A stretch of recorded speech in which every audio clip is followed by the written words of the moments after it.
¿Cuántos dan gloria a Dios, hermano, todavía? Bienvenidos a todos.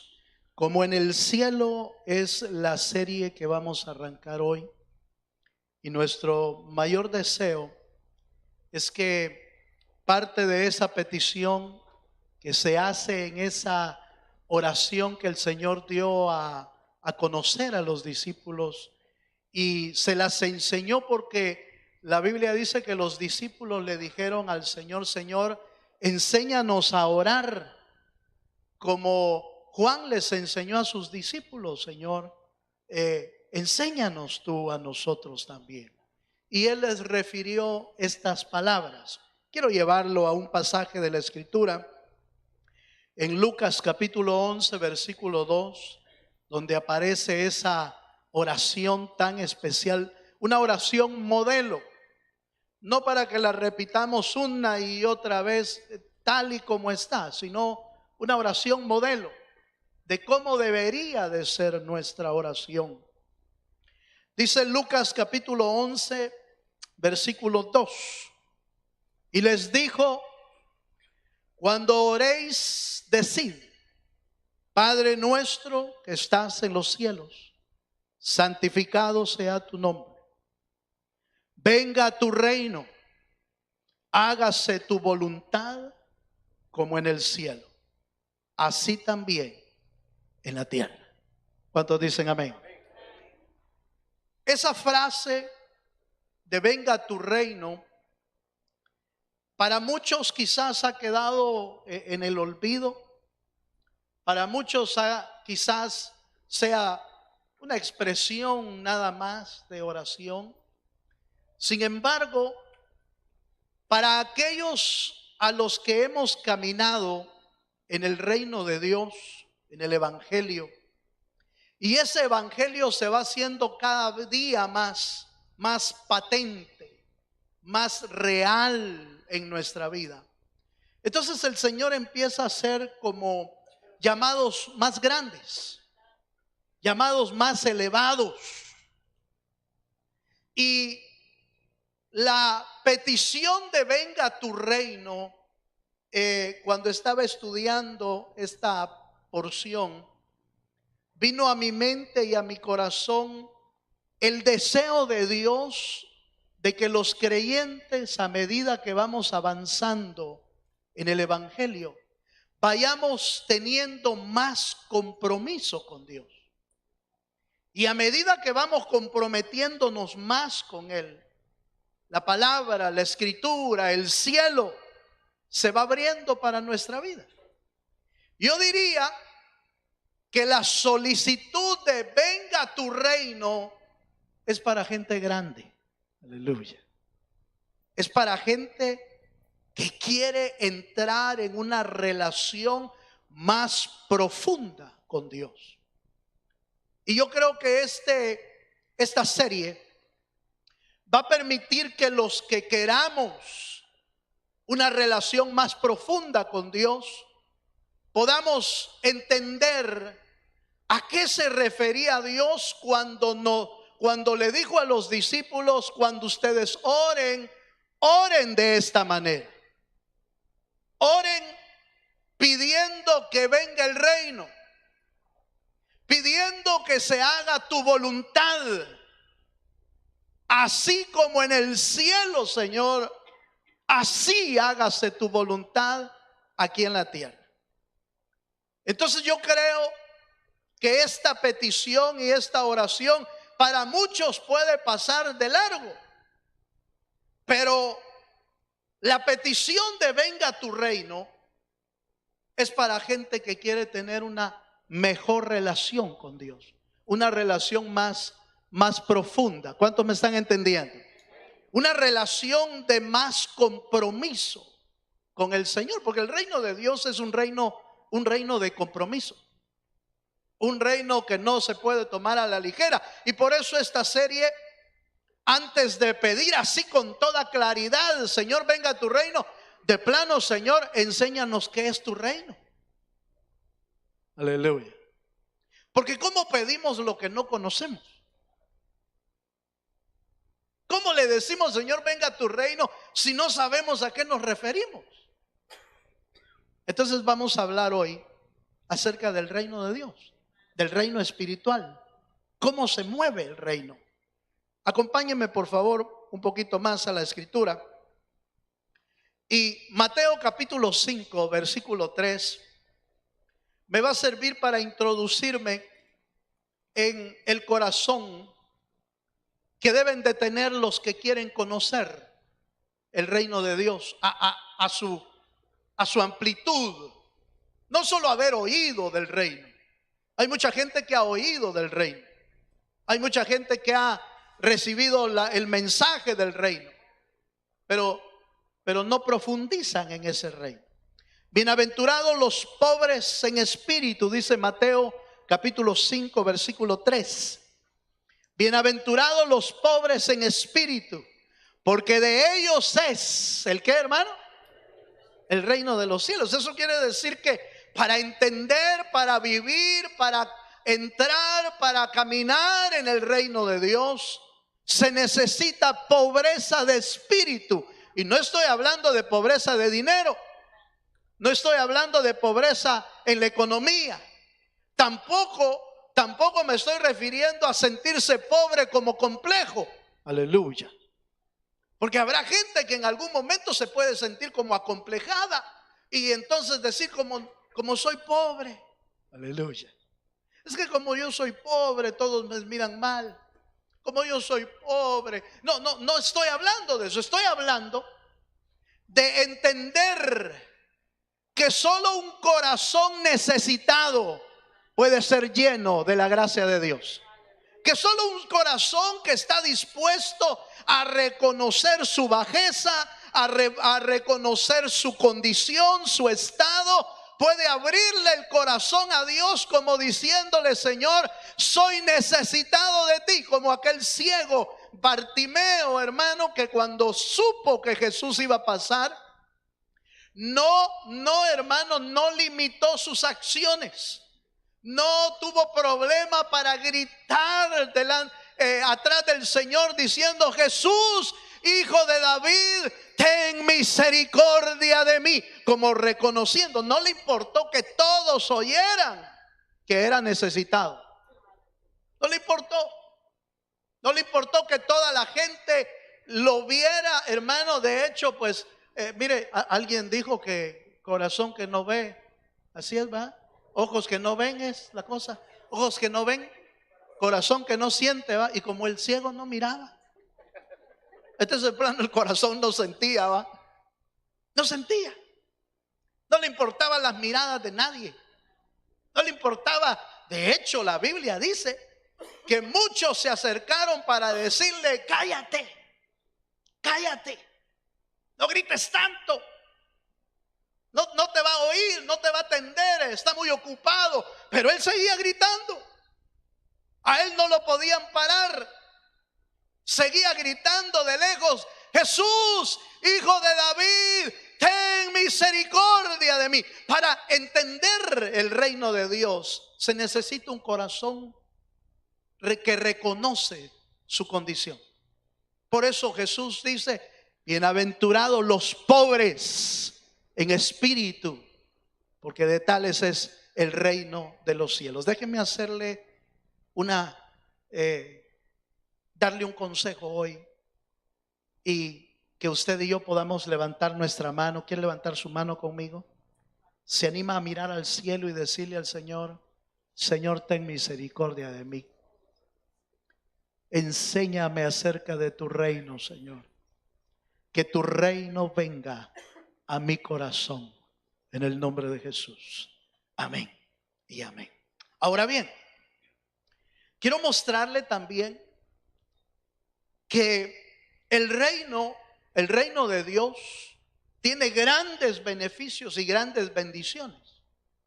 Pero el reino de Dios tiene demandas también. El reino de Dios tiene obligaciones. Y yo quiero mostrarle en la Biblia que el reino de Dios, en sus características, nos muestra qué es lo que Él quiere de nosotros. Entonces, ¿cómo es el reino de Dios? ¿Cómo se mueve el reino de Dios? Déjeme llevarlo a un texto y en primer lugar decirle que el reino de Dios es un reino que no se ve. En la actualidad es un reino que no se ve, pero es real. Es un reino que no se ve, pero tiene rey. Es un reino que no se ve, pero que gobierna. Vayamos a Primera de Timoteo, capítulo 1, versículo 17. Es interesante este reino porque no se ve, pero es real. Dice Primera de Timoteo 1, 17, por tanto, al Rey de los siglos. ¿Cuántos tienen rey aquí? El Rey es nuestro Señor. Por tanto, al Rey de los siglos, inmortal, invisible, al único y sabio Dios, sea honor y gloria por los siglos de los siglos. Amén. ¿Cuántos dicen amén?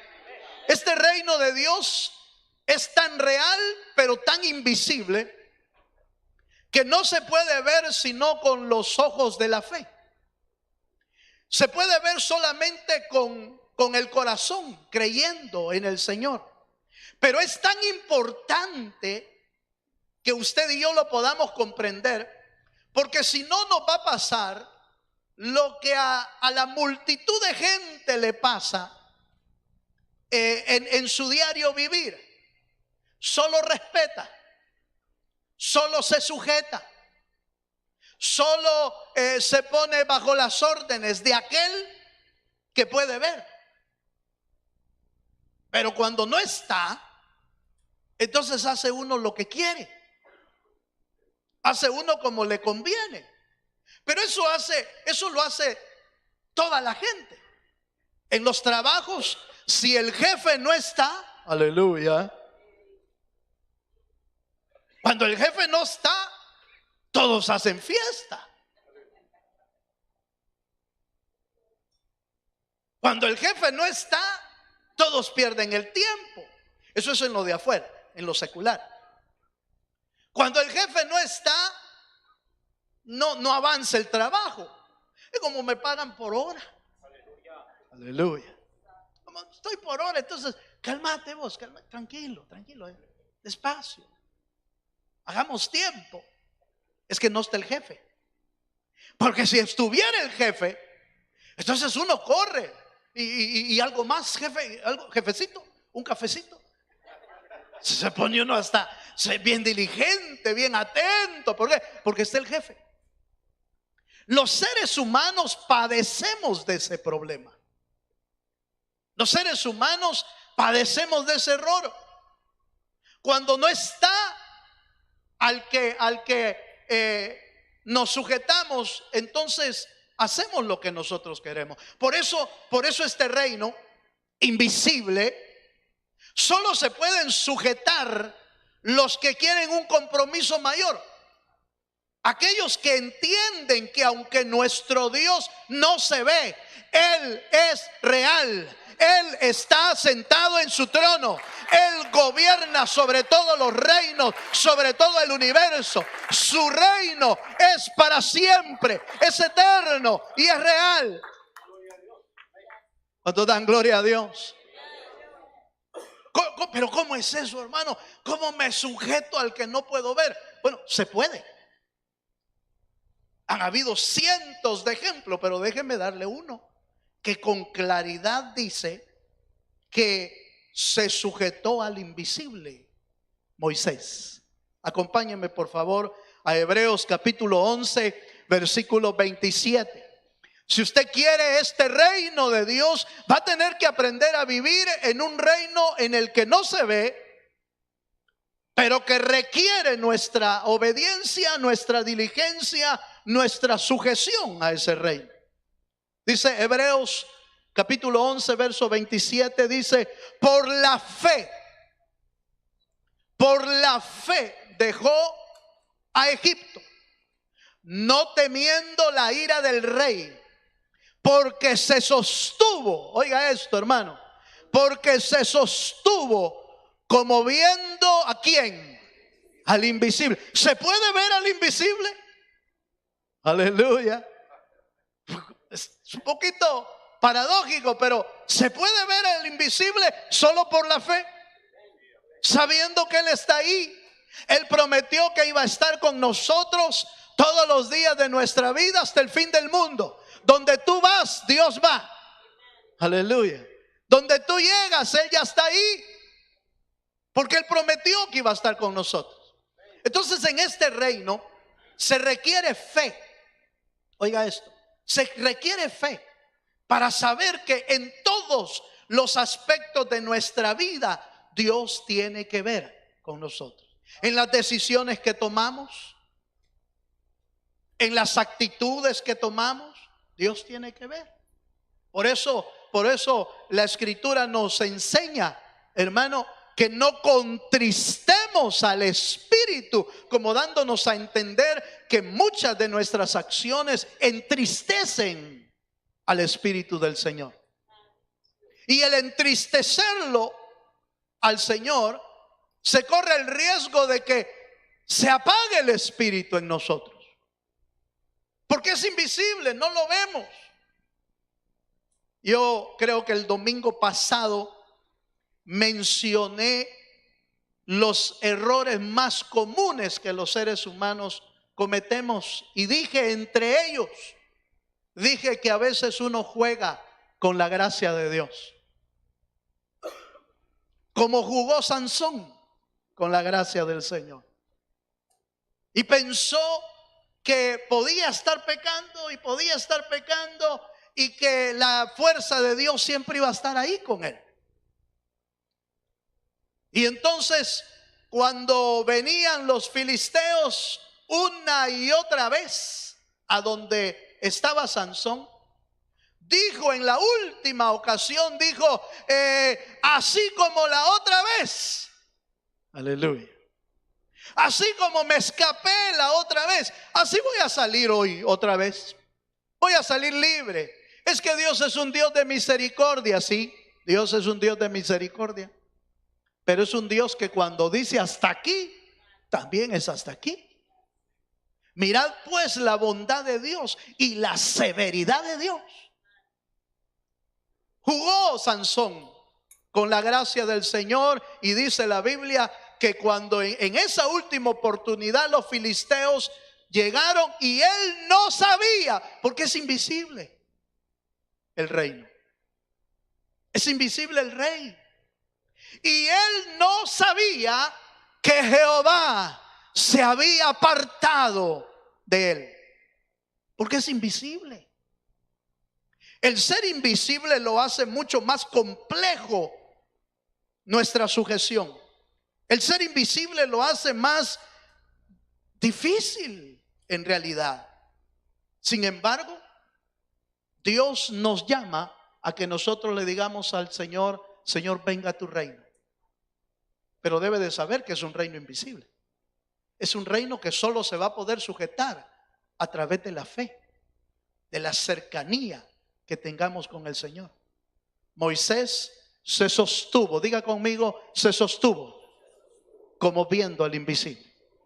Tu vida y mi vida solo se va a lograr sostener cuando estamos sujetos al invisible que es Dios. ¿Cuántos dicen amén, hermano? Bueno, pero veamos qué más. ¿Qué más tiene este reino? Es un reino invisible, ¿cómo no? Pero fíjese que es un reino justo.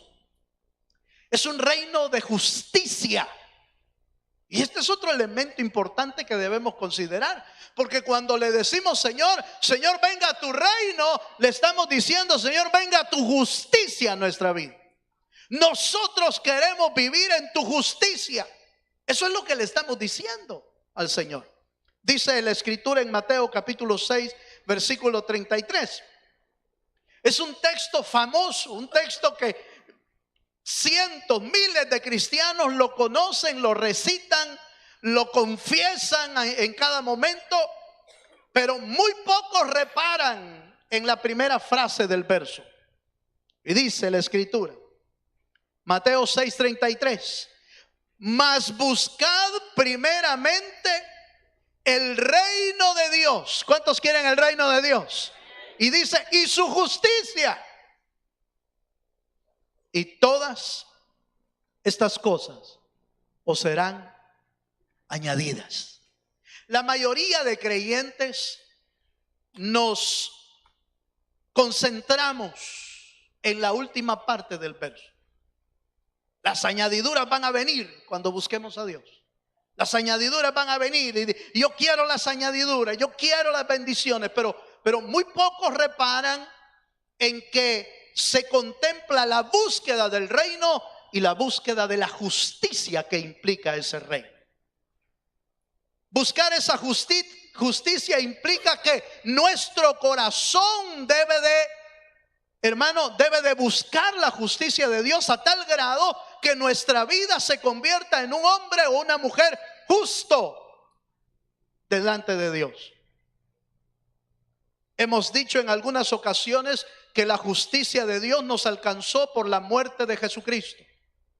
Pero después que hemos recibido la justicia de Dios, necesitamos caminar en la justicia que Dios quiere que caminemos. Justo es aquel que tiene un corazón recto. Oiga esto.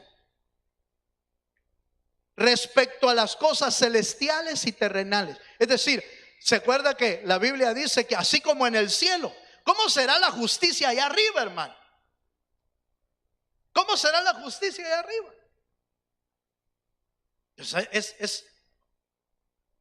Es impecable, implacable también. Porque cuando Luzbel pecó, lo alcanzó la justicia de Dios. Indudablemente que lo alcanzó la justicia de Dios.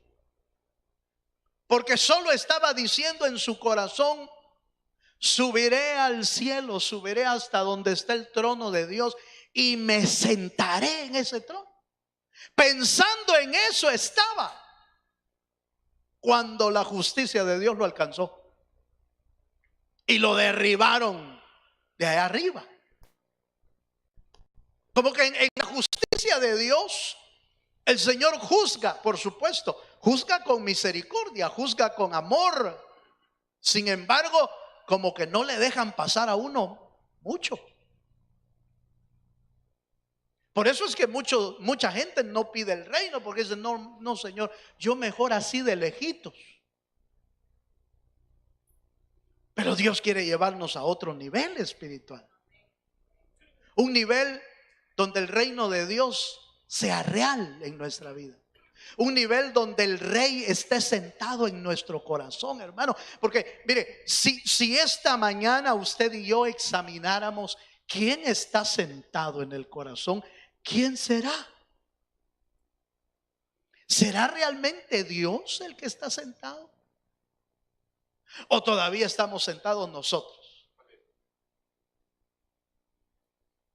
Y en lugar de decir: Señor, hágase tu voluntad, decimos: hágase mi voluntad, Señor, y no la tuya. Eso es cuando en el corazón hay otro rey. Pero el anhelo de Dios es que el Rey de los cielos, invisible, inmortal, esté sentado también en nuestro corazón. Y la justicia de Dios nos alcanza, en el sentido de que nos convierta en un creyente justo, en un creyente con corazón recto, en un creyente que le permita a Dios hacer su voluntad y no la nuestra, en un corazón dispuesto a decirle: Señor, siéntate tú en el trono, porque tú eres el único que sabes gobernar. Nosotros no sabemos gobernar, hermano. Nosotros gobernamos mal. Pero si Dios se sienta en el trono, las cosas cambian. ¿Cuántos dicen amén? Ahora, vivir en esa justicia es lo que hace que las añadiduras vengan. No sé si me estoy dando a entender. Vivir en la justicia de Dios es lo que hace que las añadiduras vengan. Las verdaderas añadiduras. Y no lo que envía el diablo, porque el diablo también puede prosperar. El diablo también puede enviar bienes y puede enviar muchas cosas materiales, pero no toda la prosperidad viene de Dios. Pero las añadiduras que vienen de Dios, la prosperidad que viene de Dios, no añade tristeza, dice la Biblia. Las añadiduras que vienen de Dios son exactamente las que tú y yo necesitamos para que nuestra vida prospere y se edifique en las cosas del reino del Señor. Por eso ninguna prosperidad, oiga esto, ninguna prosperidad de material y ninguna prosperidad de trabajo viene de Dios si te impide buscar a Dios. Lo que Dios manda no son estorbos para nuestra vida. Lo que Dios envía es para que tú y yo seamos edificados y bendecidos en las cosas del Señor. ¿Cuántos dicen amén? Ahora, déjeme hacerle una pregunta. ¿Cuántos queremos las añadiduras? Pero ¿cuántos queremos la justicia de Dios? Aleluya. La justicia de Dios es para convertirnos en seres justos, en seres que cada día se parecen más a nuestro Señor Jesucristo. Por eso es necesario el reino. Por eso es necesario el reino. ¿Sabe por qué? Porque la meta del cristiano, según Efesios capítulo 4, es que todos lleguemos a la unidad de la fe y que todos lleguemos a la estatura ¿de quién? Del varón perfecto. Pero ¿cómo se va a transformar nuestra vida a la vida del varón perfecto? Estableciendo el reino de Dios en nosotros. Cristo vivía caminando en el reino de Dios. El reino de Dios estaba bien sentado en él, a tal grado que Jesús mismo dice: todas las cosas que yo hago no las hago por mi cuenta. Todo lo que yo hago, lo hago porque el Padre me lo ordena. Las hago porque el Padre me dice que las haga. Aún Jesús quiso mostrarnos cómo se vive en el reino. Veamos otro detalle. Número 3. Entonces, número 1 es un reino que no se ve, pero que es real. Y hacemos bien en caminar detrás del Dios invisible. Es un reino que vive en justicia. Vamos a Mateo capítulo 6, versículo 10. Es un reino que tiene como característica la obediencia y la sujeción. Los habitantes del reino de Dios, necesitan caminar bajo las leyes del reino. Dice Mateo 6:10: venga tu reino, hágase tu voluntad como en el cielo, así también. ¿A dónde? Eso en una palabra se puede expresar como obediencia. Señor, me sujeto a tu voluntad. En la ley del reino hay obediencia. ¿Cuántos dicen amén, hermano? La Biblia dice que aún Jesús, nuestro Señor, por lo que padeció, aprendió obediencia. El Señor aprendió obediencia. ¿Cuánto más nosotros, hermano? ¿Cuánto más nosotros necesitamos aprender obediencia? Allá en Deuteronomio capítulo 28 nos da una lista pero preciosa de todas las bendiciones que vienen por la obediencia a Dios. Entonces los que quieren habitar en el reino de Dios, los que quieren vivir en el reino de Dios, necesitamos ser gente obediente a su palabra. ¿Cuántos dicen amén? ¿Cuántos queremos ser obedientes?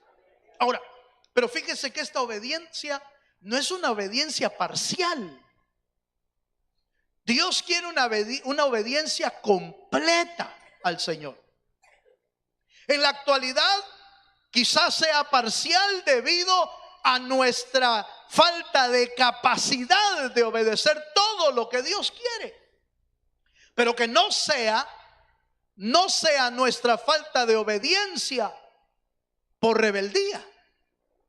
No sea nuestra causa de la obediencia por querer ignorar las cosas de Dios. No, que sea de alguna manera o por ignorancia o porque en algún momento de plano no pudimos obedecer la voluntad de Dios. Pero cuidado cuando nuestra desobediencia es producto de un espíritu de rebeldía.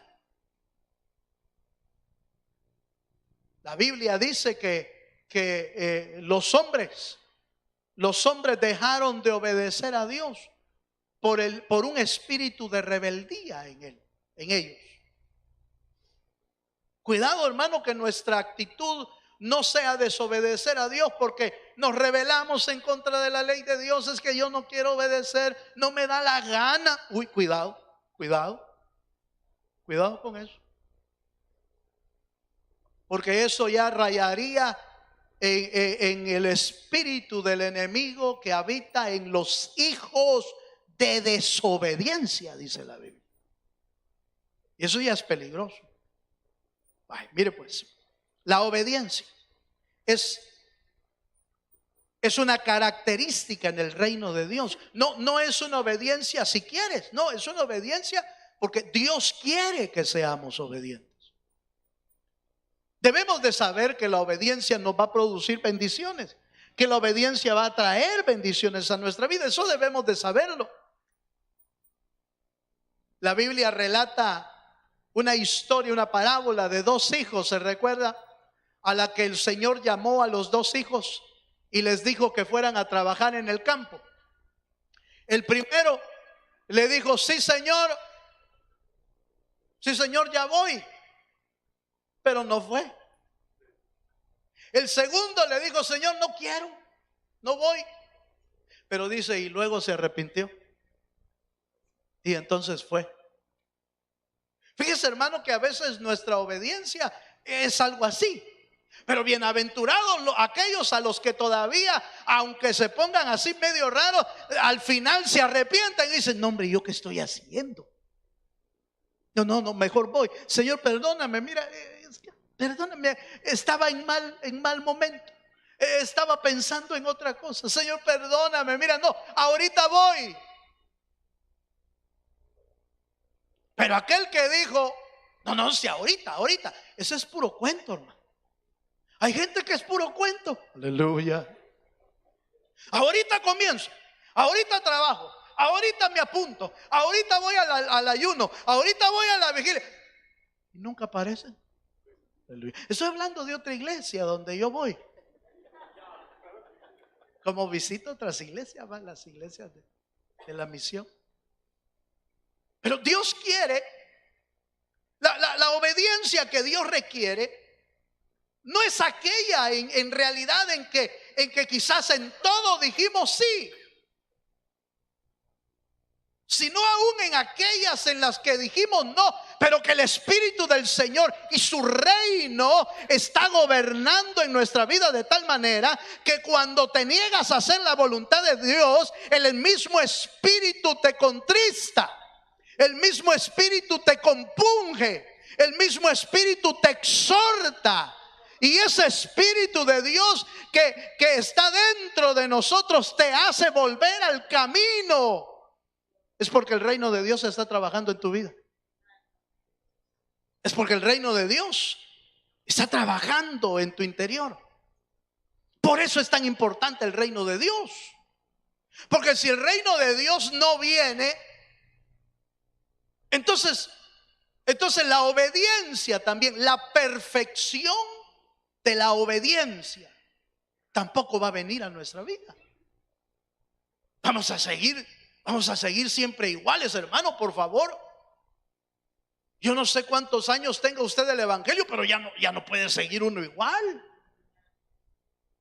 Tiene que ser transformado por el poder de Dios, que transforma nuestra alma y la vuelve cada día más humilde, más sencilla, más obediente, más sujeta a la voluntad del Dios del cielo. Nos estamos acercando aceleradamente a que Cristo venga pronto.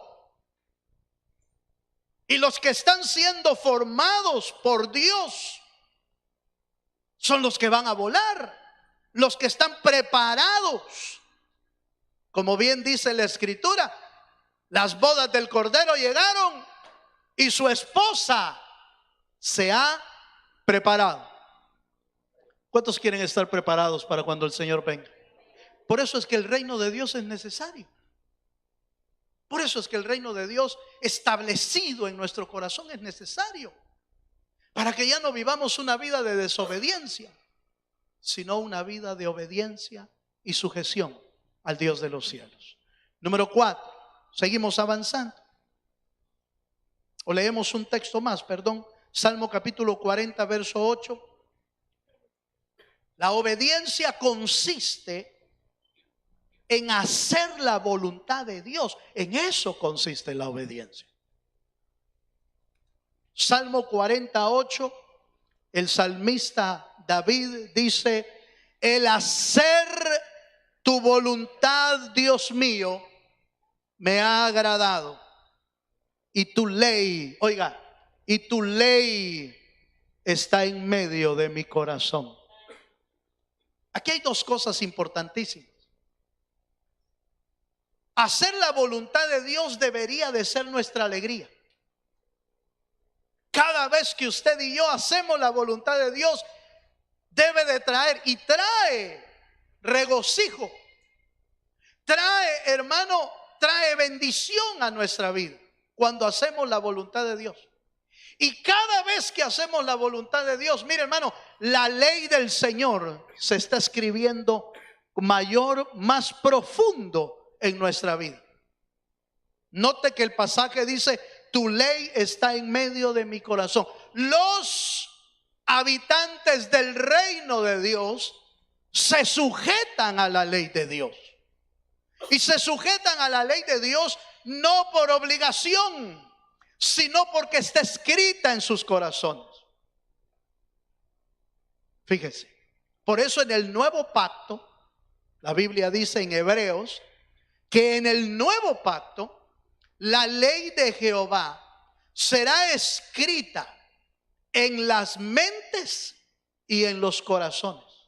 La ley mosaica, la ley del Antiguo Testamento, fue escrita en piedras, en tablas de piedra, pero afuera del corazón. Por eso es que era imposible poder cumplirla, porque estaba escrita afuera. Veían la ley y se querían sujetar a la ley, pero no podían, porque estaba fuera de ellos. Pero cuando vino Jesucristo, en el nuevo pacto, el Señor hizo que las leyes de Dios se escriban en las mentes y en el corazón. ¿Cuántos dicen amén? Y cuando se escribe allí, en la mente y en el corazón, ya no es una carga hacer la ley de Dios. Es un gozo hacer la ley del Señor, porque está escrito. Ya no cuesta hacerla porque está escrito. Por eso nosotros debemos de pedirle al Señor que en su reino las leyes del reino se escriban en nosotros para poder vivir y cumplir las leyes del reino. Amén, hermano. Número 4, vamos al número 4. Fíjese que este reino tiene otra característica, y es un reino de santidad. Un reino que exige santidad. Un reino, hermano, que establece una santidad en nuestra vida para vivir así como Dios quiere que vivamos. Dice Primera de Pedro capítulo 1 versos 15 y 16. Primera de Pedro 1 dice: sino como aquel que os llamó. ¿A quiénes los llamó Dios? ¿A quiénes los llamó Dios? Aquel que os llamó es santo, sed también vosotros santos en toda vuestra manera de vivir, porque escrito está: sed santos porque yo soy santo. La santidad no es para ciertos días o para ciertos lugares. No es para eso. Algunos podríamos vestirnos solo de santos para el domingo, ¿va? Pero no es así. No es solo para un día. Otros lo hacen para el sábado, otros para el miércoles, para cualquier día. No, la santidad es para todos los días y para todo lugar. Porque la santidad no es solo para mostrarla en la iglesia o mostrarla en ciertos lugares de nuestra vida, la santidad, no. Sed también vosotros santos en toda vuestra manera de vivir. No estoy hablando de una santidad mística. No estoy hablando de una santidad extraña, donde ya uno no se pueda relacionar con la gente. No me toques porque me vas a contaminar. No estoy hablando de eso. No estoy hablando de una santidad extraña, mística, religiosa, santulona. No estoy hablando de ese tipo de santidad. Estoy hablando de guardarnos para Dios en todo momento y mostrar el carácter de Dios en nuestra vida. Mostrar el carácter de Cristo en nuestra vida, en todo lo que hacemos, en todo lo que hablamos, en todo lo que realizamos, en los trabajos, en las escuelas, en las universidades, en los hospitales, donde nos movamos. Debemos aprender a vivir santa y piadosamente. ¿Cuántos dicen amén? Esa es la santidad que Dios quiere.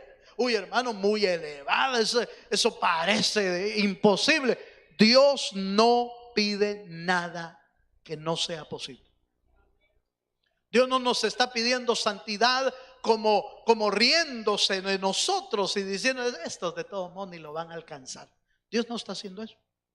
Dios nos pide santidad porque son las leyes del reino. Los que quieren habitar en el reino necesitan sujetarse a las características del reino, a las leyes del reino. Y una característica del reino de Dios es que es santo. Dios habita en santidad. ¿Cuántos dicen amén? Ay, mire pues, veamos un versículo más. Dice, hablando de la santidad, Hebreos 12:14 nos la pone más complicada todavía. Porque no solamente nos dice que hay que ser santo porque nuestro Dios es santo, sino que dice que la santidad es necesaria para ver al Señor. Y dice, seguid, ¿cuántos dicen amén? Seguid la paz con todos. Seguid la paz con todos y la santidad, sin la cual nadie verá al Señor. Es un requerimiento del reino. Los que quieren vivir en el reino tienen que vivir en santidad. Tenemos que aprender a vivir en santidad. Hermano, pero estamos en este mundo todavía. Sí, para acá es esa orden. Para acá, para estos días, para este tiempo. Seguir la paz con todos, también. Aunque nos cueste, tenemos que aprender a vivir en paz y en la santidad del Señor. ¿Cuántos dicen amén? Por eso vuelvo a insistir. Aquel que pide, Señor, venga a tu reino, debe de estar claro lo que está pidiendo. Porque está pidiendo vivir en santidad. Está pidiendo vivir en obediencia. Está pidiendo vivir viendo al invisible. Está pidiendo vivir así, de esa manera, hermano. Está pidiendo vivir en justicia. Señor, quiero vivir en justicia. Por eso te pido, Señor, que venga a tu reino. ¿Para qué? Para que se establezca en nuestra vida, hermano. Y las bendiciones del reino, que las vamos a ver en algún momento, pues también van a venir, pero debemos de saber las leyes del reino. Y por último, vamos al Salmo capítulo 89, versículo 14. El Salmo 89 habla acerca de la justicia, pero también habla de la verdad que va delante del trono de Dios. Y fíjese que en el reino de Dios es un reino verdadero, es un reino donde se habla la verdad. Fíjese, es un reino donde se habla la verdad. Dice Salmo 89, verso 14. Justicia y juicio son los cimientos de tu trono. Misericordia y ¿qué dice, hermano? Y verdad. Fíjese que son las dos, diríamos, los dos extremos, en el sentido de que la misericordia es la bondad del Señor, el favor del Señor, pero la verdad es que el Señor nunca dejó de decir la verdad a su pueblo o a los que le llamaba, para que tuvieran claridad en el reino de Dios. Por ejemplo, el Señor no omitió hablar acerca de la salvación y del cielo. No omitió, porque esa es la misericordia de Dios, hablarnos las buenas nuevas de Jesucristo. Pero no omitió la verdad. Y por ejemplo, no omitió hablarnos de las sentencias, de las maldiciones y hablarnos del mismo infierno. No lo omitió. ¿Por qué? Porque Él habla con verdad. Nadie le va a poder decir allá arriba al Señor o en el día en que llegue, ni al tribunal de Cristo menos, o en el trono blanco donde van a ser juzgados todos los muertos de todos los tiempos y que no tienen a Cristo en el corazón y que van a ser juzgados delante de Dios. Nadie le va a poder decir, Señor, es que yo no sabía. No le va a poder decir semejante cosa, porque Dios habla con claridad y habla con verdad. Señor, yo no sabía que no había infierno. Yo no sabía que había lago de fuego. Yo no sabía que había muerte en desobedecerte. Yo no sabía. Dios siempre ha hablado con la verdad. Por eso Él ni siquiera, mire hermano, nos la puso tan fácil que ni siquiera puso tantos caminos. No puso un camino aquí, otro camino aquí y otro camino. No, solo puso dos. El camino de la vida o la muerte.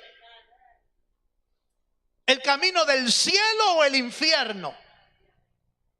El camino de la obediencia o la desobediencia. Dos montes le mostraron a Moisés y al pueblo. El monte de la bendición y el monte de la maldición. El monte Gerizim y el monte Ebal. Decide tú dónde vas a subir. Eso le dijo Dios a Moisés y al pueblo. Decidan dónde quieren subir, dónde quieren pararse. O en el monte de la bendición o en el monte de la maldición. Cuando Israel pecó, que Moisés traía las tablas de la ley y los encontró pecando al pueblo de Israel, Moisés habló con la verdad y le dijo, escojan dónde se van a poner. Los que estén de parte de Dios y de Moisés, pónganse aquí. Y los que no van a estar de acuerdo con Moisés, pónganse en este otro lado. 2 puntos. 2 lugares. La verdad de Dios es contundente. La verdad de Dios trae vida o mata. Es la sentencia de Dios. No temáis, le dijeron a los discípulos, no teman al que mata el cuerpo. Ese no es problema. Teman al que puede matar el alma. Y se estaba refiriendo a Él. Se estaba refiriendo a Dios. Porque Él es el único que puede hacer eso. Basado en los 2 caminos que Él ya puso y basado en la decisión que cada uno de nosotros toma. Las decisiones son trascendentales en nuestra vida, pero porque Él siempre habla con la verdad. ¿Cuántos dicen amén? Y como Él habla con la verdad, pues nos invita a que usted y yo hablemos con la verdad. Proverbios capítulo 12, verso 17 dice, Proverbios 12, 17, el que habla verdad, oiga, El que habla verdad declara justicia, mas el testigo mentiroso, engaño. Hermano, en el reino de Dios, en los habitantes del reino de Dios, ya no debe de haber mentiras, ya no debe de haber engaños, ya no debe de haber falsedad, porque somos llamados a ser habitantes del reino de Dios. Pero en el reino de Dios hay leyes, y esas leyes debemos aprender a sujetarnos. ¿Cuántos dicen amén? Ahora, conociendo esto, ¿usted quiere pedir el reino de Dios? No lo oigo muy convencido. Pero eso es lo que Dios nos pidió que oráramos. Cuando ustedes oren, oren de esta manera: Padre nuestro que estás en los cielos, santificado sea tu nombre. Venga tu reino. Todo creyente comprometido pide el reino. Todo creyente que quiere una relación más profunda pide el reino. Un creyente que quiere entablar, que el rey se siente en el corazón, pide el reino. Porque ahí se hace su voluntad y no la nuestra. Señor, así como en el cielo se hace tu voluntad, yo quiero hacer tu voluntad aquí en la tierra. Por eso esa oración, hermano, perdone, para mí que es una oración para gente grande, para gente comprometida, para gente que quiere ir más allá de vivir un evangelio a medias, de vivir un evangelio de lejos. Es para gente que quiere vivir cerca, preparándose para vivir por la eternidad en el reino de los cielos. ¿Cuántos dicen amén? En primer libro de Crónicas, capítulo 29, verso 11, voy a concluir. Dice, primer libro de Crónicas 29, 11: Tuya es, oh Jehová, la magnificencia y el poder, la gloria, la victoria y el honor. Porque todas las cosas que están en los cielos y en la tierra son tuyas. Tuyo, oh Jehová, es el reino, y tú eres excelso sobre todo. ¿Quiere ponerse de pie conmigo? Esta mañana, qué importante sería empezar a meditar en nuestra oración de que su reino venga, teniendo conciencia de que el reino trae rey.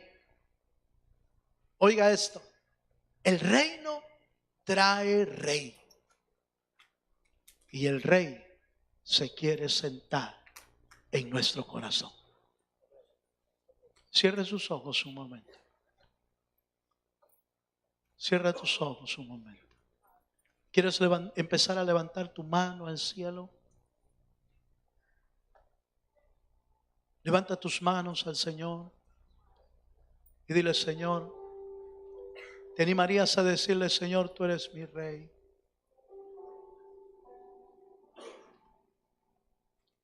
Esta mañana queremos proclamar que Él es nuestro rey.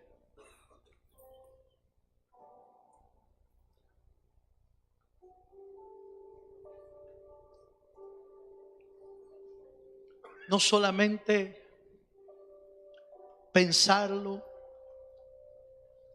sino decirle: Señor, haz tu voluntad en nosotros. Siéntate en el trono de nuestro corazón. Aleluya. Levanta tus manos y dile al Señor: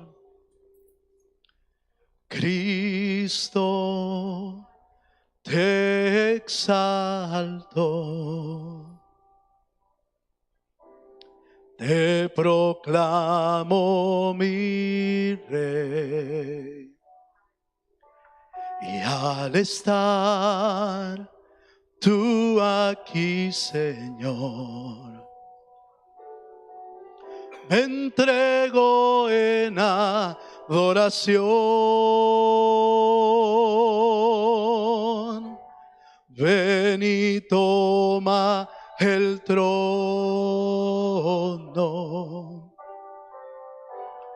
Ven y toma el trono. Ven y toma el trono. Toma el trono de mi corazón. Ven y toma el trono.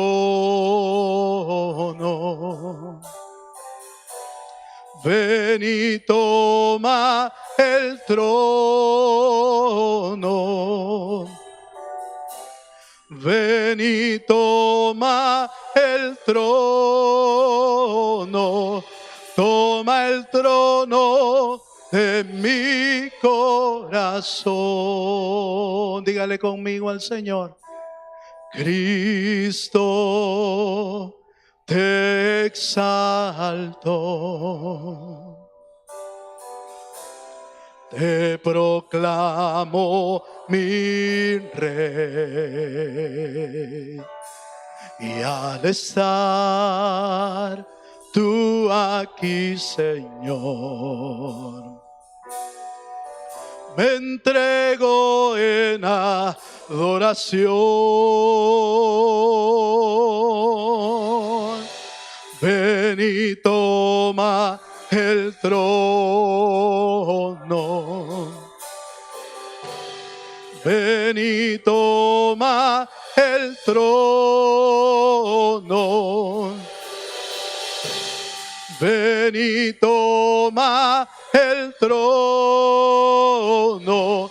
Toma el trono de mi corazón. Digámosle juntos: ven y toma el trono.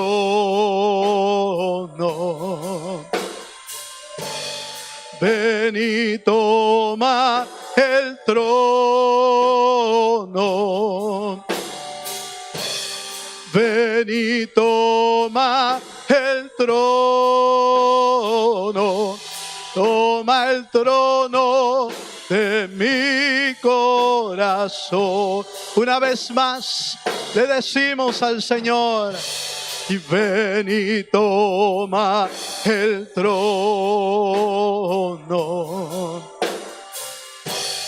Ven y toma el trono.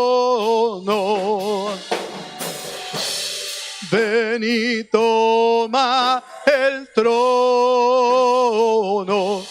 Toma el trono de mi corazón. Padre, oramos esta mañana pidiéndote que esta palabra pueda ser escrita en nuestras mentes y en nuestros corazones. Pidiéndote, Señor, que cada creyente de tu iglesia pueda pedir que tu reino y tú como Rey vengas a nuestro corazón y establezcas tu reino, un reino de justicia, un reino de verdad, un reino, Señor, donde tú establezcas santidad. Señor, obra en cada vida conforme tu palabra y conforme tu voluntad. Señor, bendice el pan y la copa. de la que hoy vamos a participar, y que cada elemento, Señor, cumpla su función espiritual en nuestra vida, llevándonos hasta ponernos a cuentas contigo, y nuestra relación con tu presencia sea cada día mejor, Señor. Bendice el pan y la copa para el uso santo, Señor. En el nombre de Jesús. Pueden pasar, mis hermanos diáconos.